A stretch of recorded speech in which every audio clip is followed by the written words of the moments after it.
The Guardian.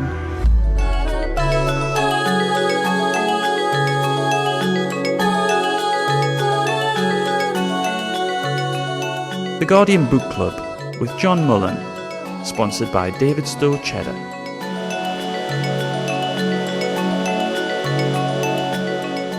Hello, welcome to the Guardian Book Club. My name's John Mullen, and I'm delighted to be talking to Jeffrey Eugenides today about Middlesex.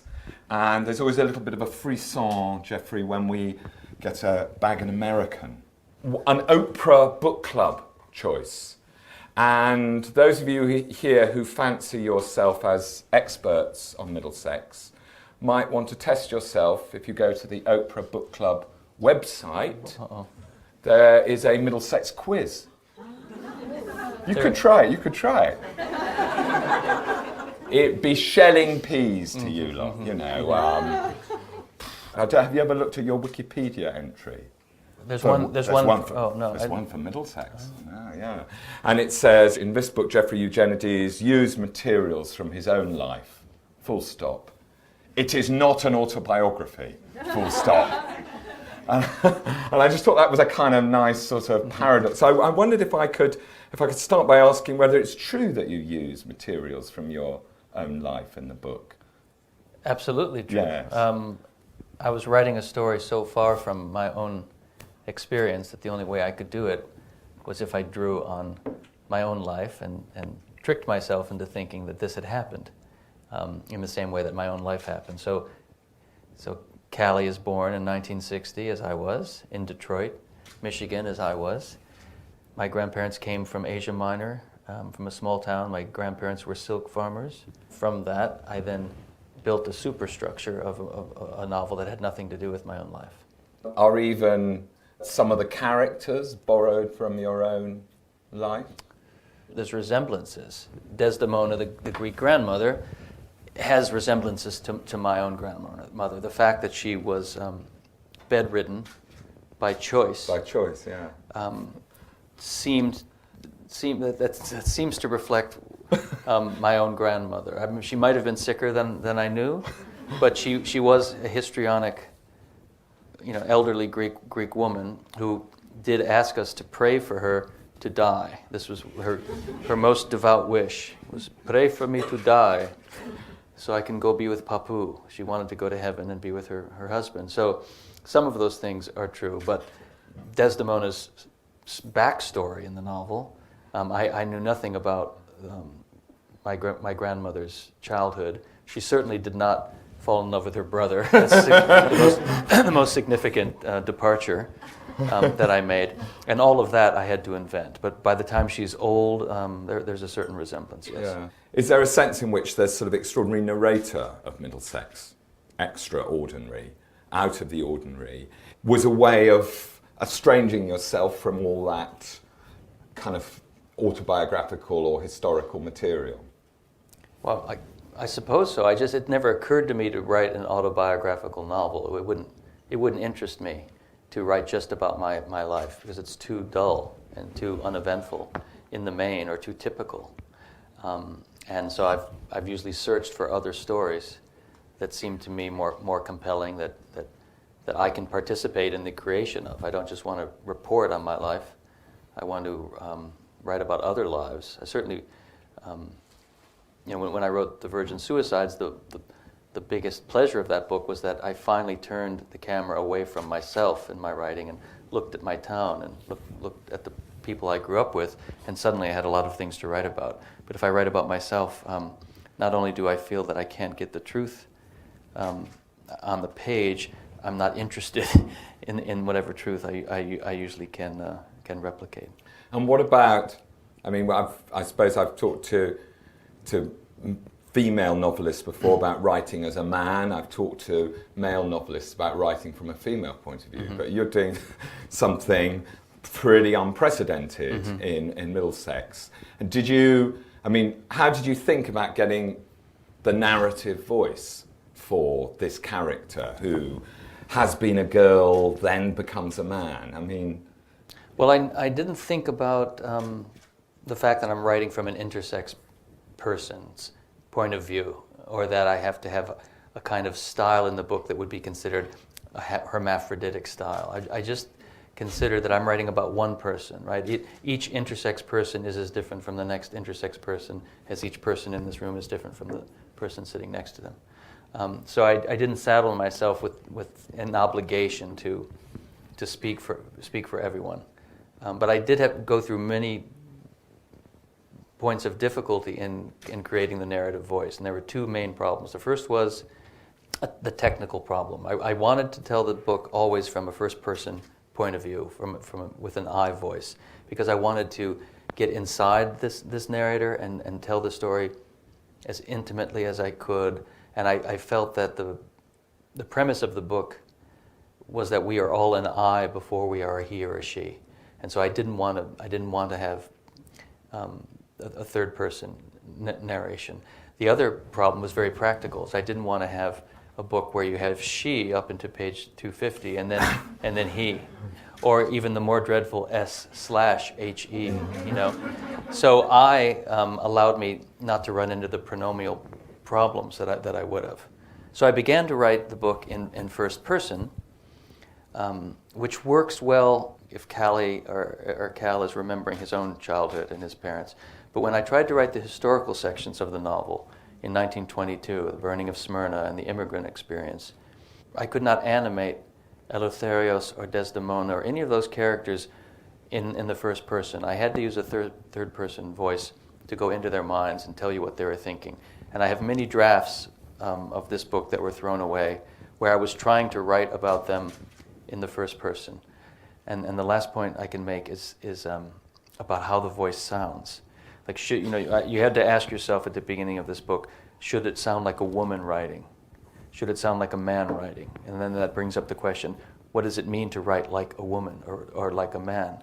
And there's a lot of theories about that, and I've read them, and they all seem slightly dubious to me. But the general stereotype is that women write in a circular fashion. There's all that talk about jouissance and this kind of looping, circular mode, and men tend to write in a linear, logical fashion. You know, the funny thing is that the male description describes Flannery O'Connor very well, and the feminine describes Proust. You know, so I never thought it worked, but I just looked at my character as a doctor would.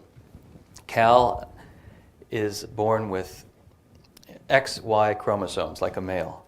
He's exposed to normal levels of testosterone in utero, neonatally, and in puberty.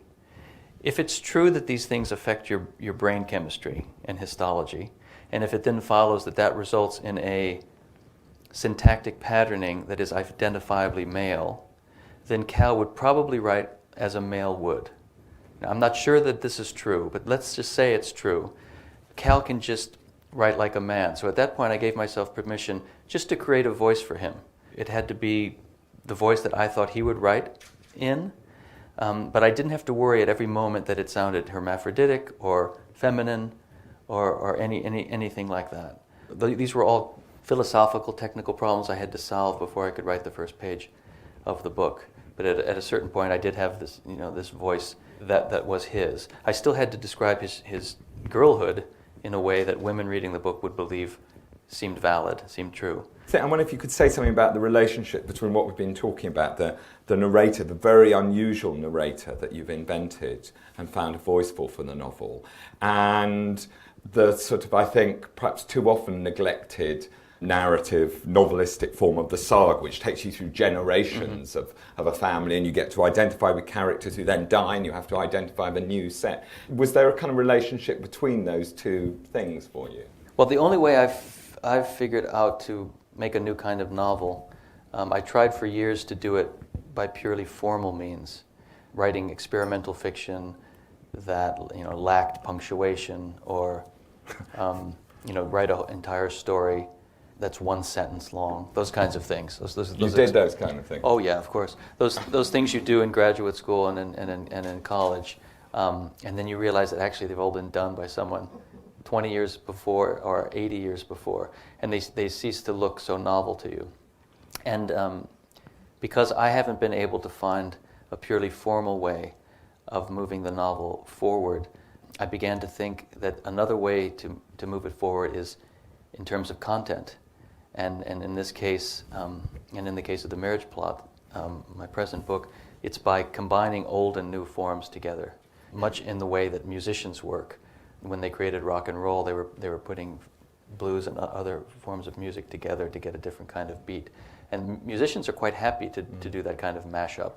With writing, there's been this idea that it moves along in an art historical mode where little things are changed formally that makes a new kind of novel. But maybe you can also do it by taking what you need from certain other eras and fusing it and melding it with a postmodern sensibility. So I think the sensibility of this book is postmodern, and I think it participates or resuscitates lots of different forms of the novel, going back to epic storytelling, but also the modern psychological novel in terms of Cal's self-discovery. There's lots of different epics in a way that kind of are reused in the book. Yeah, I wanted to ask about that because the narrator is named, well, we all know, after the muse of epic poetry. We all know that, don't we, being Guardian Book Club cognoscenti.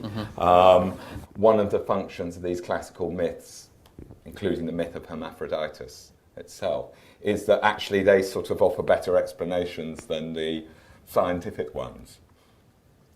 You could write a paper about that. It's not something that I was thinking about consciously. That doesn't mean it's not true. Certainly, I was trying to bring both things into contact with one another. The different ways that gender has been defined or tried. People have tried to explain it.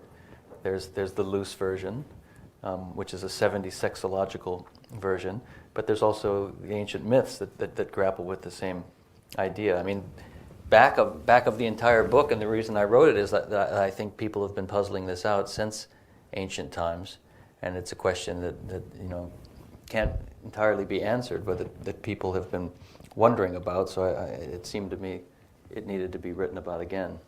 And that particular doctor and his particular medical explanation, I mean, to what extent was that invented by you, or to what extent was it something that actually you found that existed? I read a lot of books about sexology in the 70s, or at the time when Cal would have been being examined.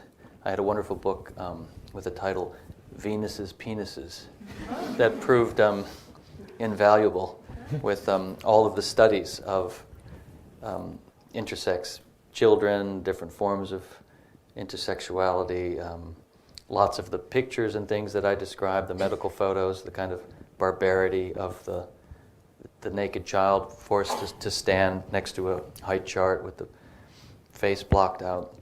All of that came from that book. And there were, it was a compendium of different articles. And now, interestingly enough, in pediatric endocrinology in the United States, they often read Middlesex because they're changing their conception of how to treat intersex kids. So it's one of the ways they try to open up the way to think about it is actually in reading novels now. There's a thing I think Coleridge said about when somebody complained that in Shakespeare you always know what's going to happen. And he said, he always makes apprehension predominate over surprise. But all the possible sort of huge shocks and revelations you've let us know in advance. It's a little bit like Oedipus Rex. You know how that's going to turn out as well. And I did it with the Virgin Suicides as well. I say what's going to happen in the first paragraph. Usually the trick is to tell the reader what's going to happen and yet still surprise the reader by the way it happens.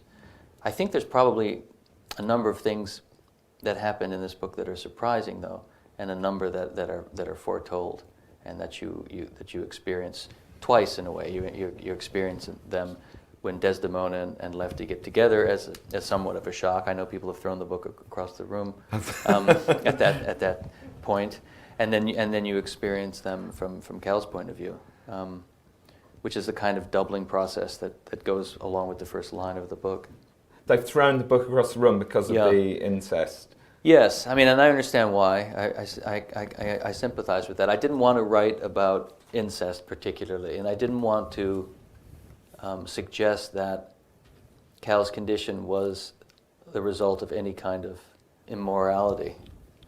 But I was set with the task of dramatizing inbreeding, because the reader has to understand how does a recessive mutation like this take root and flower in a gene pool. And it does so very quietly over many, many generations. But to describe that it's just dull, and it's almost impossible. So I needed some kind of story to catch this idea more quickly. And incest was the one that presented itself. And I didn't want the reader to lose sympathy for those characters. But the book begins in a kind of fairy tale fashion, and it becomes more realistic as it goes along, I think. And part of that fairy tale quality I was using consciously to lighten and soften the incestual element of the book. And when you talk about surprises, were there, I suppose the obvious question is to ask, when you were writing the novel, I mean when you were finalising the writing of the novel, were there things plot surprises for you, things which you hadn't at all planned? Oh, all the time. Yes. I mean, all the time. I couldn't possibly make it up. I had the basic structure very early, but filling it in was the work of many days and years, and I would change the plot all the time. And if I made a change with a book like this, if you make a change on page 400, because everything is kind of set up early, it would ripple backwards through the manuscript, and I'd have to change everything on page 20 to accord with what happens on page 40. It was like a big quilt where if you pull a thread, something else bunches up over here, and it took a lot of labor to make everything. So do you have the plan on a bit of paper, or did you? I had Is it a diagram? No, more just a notebook with lots of notes and jotting. Nothing large.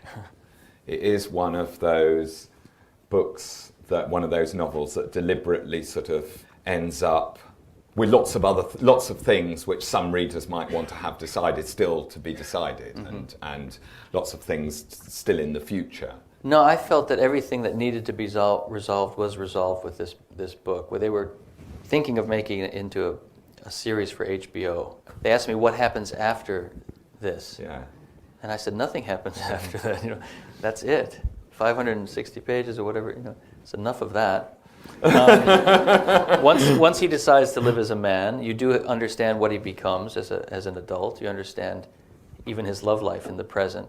I think you know everything you need to know about Cal's life by the end of it. The what was next was just a sense of evolving of gender identity and our conception of it, and just a kind of forward-looking sense and of a kind of optimism that Cal has throughout the book.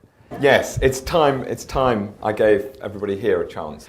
Would anybody like to ask Jeffrey anything? What research did you do for when Callie is getting changed in the schools and it's like a female changing rooms? To figure out what the atmosphere would be like in a female changing room. That required no research at all. Not because I'd snuck into them as a boy, but because I wrote it exactly from my own memory. That I found it very traumatic to use the locker room as a boy. I went through puberty very late. In fact, it was just about a couple of years ago that so I remember not wanting to disrobe in front of all of the other football players who were, a little more mature than I was. So I would have different ruses to avoid it. Interestingly, now no one disrobes in all of America. It's thought to be too traumatic. So we have lots of very sweaty, smelly children going to school. But it was always a bad idea, I think, to have people be naked at such a delicate time. So I just remembered my own horror at the moment and just made it be girls instead of boys. I came to a previous book club with Alan Hollinghurst, who wrote The Line of Beauty, and it might be unfair on my behalf, but I felt there was a bit of a frustration on his behalf with kind of people's obsession with the fact that he's a gay novelist who wrote a novel with gay characters. And obviously this is a novel which much more directly deals with gender, and obviously that's at the crux of the novel, but do you ever kind of want to say, shut up, this is just a really great novel, and maybe we should talk about that instead? No, I don't mind questions about it. It's, lots of different aspects of the book. I've been annoyed a couple of times that people will want it to be an argument for the construction of gay identity, which it most decidedly is not. One of the ways Cal decides that he is male is that he falls in love with his best female friend. So his sexual attraction to the obscure object tells him actually that he might be male. Hiya, I just wondered if, how you decided to make it female to male rather than male to female, if that's what you decided to make the book about. Well, when I first started with the idea, I knew I wanted to write about an intersex person, but in literature, beginning with Ovid's Metamorphoses and going up through Virginia Woolf, all characters that switch sex are mythical or fanciful. They're not real people. I wanted to write about a real person and be as accurate as I could about the biological facts, because that seemed to me that it hadn't been done that way before. So I started doing lots of research at the medical library in New York into various what they call pseudo-hermaphroditic conditions. And there are many kinds of these conditions, but the one that was the most dramatic was 5-alpha reductase deficiency syndrome. That's one of the only ones where someone begins looking, almost undetectably female and then virilizes at puberty. So the change is very, very extreme. The change is almost, mythical in its proportions. And because I was looking for something dramatic, that was the one I wanted to use.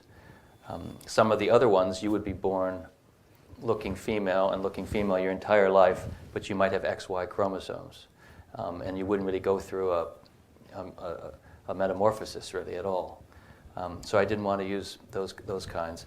And then the important fact about 5-alpha reductase deficiency syndrome was that it was genetic and it resulted from a recessive mutation, and that only happened in small inbred communities. So as soon as I learned that, this story, which I had originally conceived of as kind of a short book, began to be this much bigger idea where it was going to be about a gene passing down through many generations, and I would have to follow that gene, and then it brought the history into the book, it brought the classical allusions into the book. So through the research, in a way, I found my story and found my plot. But that's why I chose female to male, because that's just the truth about that condition. That's how it works. I just met someone at a reading in New York the other day who came up to me and whispered in my ear that he had 5-alpha reductase deficiency syndrome. And I've never met a person with it before, because it's extremely rare. And he gave me a letter to read in which he thanked me for writing the book and said it had saved his life. And he also said he was angry sometimes at me because I had written the book that he thought he should have been able to write. But it was an amazing incident. Can I ask, I've read all three of your novels, and you seem very unusual as a writer in that, to me, Middlesex is a completely different novel from The Virgin Suicides, and then the marriage plot is completely different again from Middlesex. There's a lot of writers that one reads, actually, you realise after a while they're writing the same novel over and over again. And I just wondered how deliberate that is on your part, absolutely not to repeat yourself at all, and how far you actually spend a lot of your time kind of rejecting ideas for new books because you feel they might be in some way what you've done before. Well, it's deliberate. Every time I finish a book, I rebel from that book and I want to write a different kind of book. And that usually involves learning a whole new set of rules for the new book.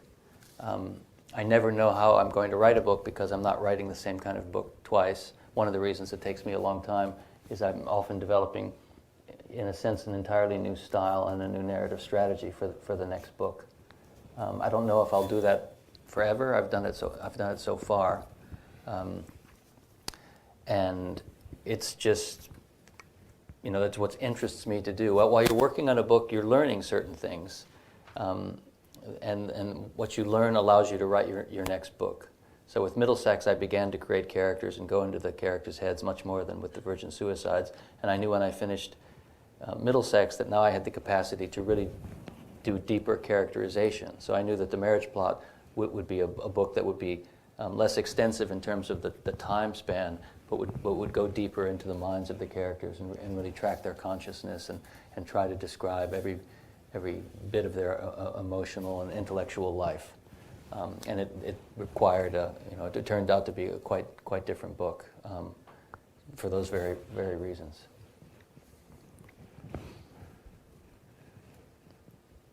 Do we have? Yes, madam. Go on, shout it, madam. How did you decide to write about that subject matter?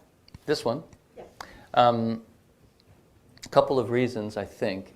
The first one was that I read a book that Michel Foucault published I think in the 70s, but I read it in 1984. Herculine Barbin, Memoir of a 19th Century French Hermaphrodite. That was a title that called to me across the bookstore, and I thought, what is this? This seems amazing. And what it is, in the main, is a memoir of this person, Herculine Barbin, who was a convent school girl in 19th century France. She falls in love with her best friend at the convent. Their forbidden affair is discovered, and she's examined by the medical authorities, and they pronounce her male. And she has to go and live as a man, and does so unhappily. She works on the railroad, and she finally commits suicide. So that's the story of Herculine. And I thought that her memoir would satisfy my curiosity about her life, psychologically, sexually, everything. But she was a convent school girl and wrote in a melodramatic fashion, and she was very evasive about the physical aspects of her life. She was unable to describe her emotions, really, anything more. There's lots of lines of like, has anyone lived a life as unfortunate as I? And there'd be like 5 exclamation points after it. So it just wasn't getting to me in the way I hoped the book would, and I ended with a huge feeling of frustration. And I thought, well, why don't I write the book that I wish this book had been? So that was the first bit of it. And the second probably does go back to Ovid's Metamorphoses, because I studied Latin in high school, and I remember translating the famous argument between Zeus and Hera, where they're arguing who has a better time in bed, men or women. And Zeus says that women have a better time in bed, and Hera says that men do. So they argue, and finally they bring Tiresias in the poem. And he's been both male and female, and they say, Tiresias, who has a better time in bed? And he says, if the pleasures of love be as 10, 3 times 3 belong to woman, the rest belongs to man. And so... Ovid, it's pacey stuff. And this was a great day in Latin class that we were translating this. We could hardly believe it. We're looking up words we'd never seen before in the back of our... and I remember even then being amazed at the marvelous utility of this character Tiresias, who has been both male and female, who knows more than anyone, knows more than the gods themselves.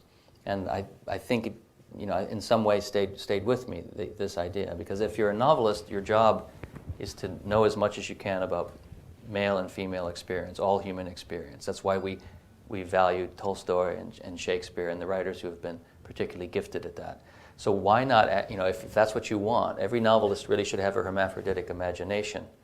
But why not actually have your narrator endowed with that kind of omniscience instead of outside of the book, put it right inside the book. So for those 2 reasons, I think I set out on this torturous path that ended in Middlesex.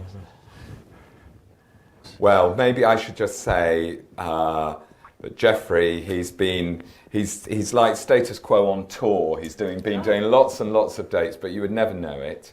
And except for my voice that broke in the middle. No, even the voice. And he will sign some books if you'd like that. Yes. And I'm sure you'd want me to say thanks to him, but also thanks very much to you. Thanks.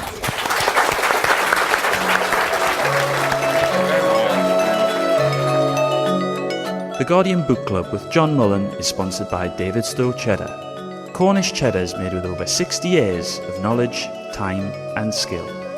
To find out more, please visit davidstowecheddar.co.uk. For more great downloads, go to guardian.co.uk/audio.